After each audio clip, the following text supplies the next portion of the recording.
네, 이렇게 긴박하게 돌아가는 이란 상황에 우리 정부도 대책 마련에 나섰습니다. 이재명 대통령은 교민 안전을 최우선으로 고려하라고 관계부처에 지시했고 외교안보당국도 상황 점검에 나섰습니다. 취재기자 연결해 자세히 들어보겠습니다. 조은지 기자, 청와대 움직임부터 전해주시죠. 네, 갑자기 들려온 중동발 소식에 이재명 대통령도 상황 파악에 나섰습니다. 미국과 이스라엘의 이란 폭격 내용을 보고받고 국내에 미치는 영향 등을 점검했습니다. 주말이긴 하지만 국내 금융시장에 미칠 파급과 국제 유가 동향 등도 다뤄졌을 걸로 보입니다. 이 대통령은 특히 현지 우리 교민의 안전을 최우선 고려해 대책을 마련하라고 지시했는데요. 청와대는 그래서 조금 전인 저녁 7시부터 국가안전보장회의, 즉 NSC 실무위원회를 개최해 이란 상황 관련 대책을 논의하고 있습니다. 외교안보 부처가 모두 참여하는 걸로 전해졌습니다. 국가안보실은 이에 앞서 우리 정부는 현재 이란 관련 상황을 예의주시하고 있다면서 영내 긴장을 완화하기 위해 모든 당사자들이 최대한 노력을 기울일 것을 촉구한다고 밝혔습니다. 또 우리 정부는 이란에 체류 중인 우리 국민의 안전 확보를 위해 만전을 기하고 있다고 강조했습니다.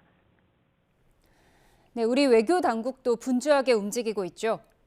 네, 외교부도 저녁 7시 30분부터 김진아 2차관 주재로 상황 점검 회의를 개최하고 있습니다. 이란 현지 우리 교민의 안전 상황과 대피 계획 등이 논의되고 있을 걸로 전망됩니다.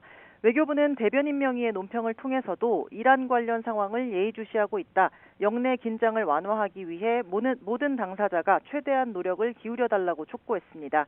이란에는 지난달 기준 교민 70여 명이 체류하고 있고 지금까지 파악된 한국인 피해는 없는 것으로 알려졌습니다. 국방부도 움직임이 긴박한데요. 안규백 장관은 동명부대와 청해부대 등 중동 현지 파병부대의 안전 상황을 즉각 점검하라고 지시했습니다. 또 부대원들의 안전을 가장 우선적으로 고려해 임무를 수행해달라고 합참에 주문했습니다. 이에 합참은 조금 전 언론 공지를 통해 국방부와 합참은 중동 상황과 관련해 해외 파병부대의 위협 상황을 점검했으며 현재까지 안전은 이상 없는 것으로 확인했다고 알렸습니다.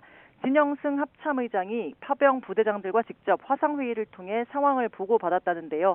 장병과 재외국민의 안전을 가장 우선해 관리하라는 지침도 하달했다고 설명했습니다.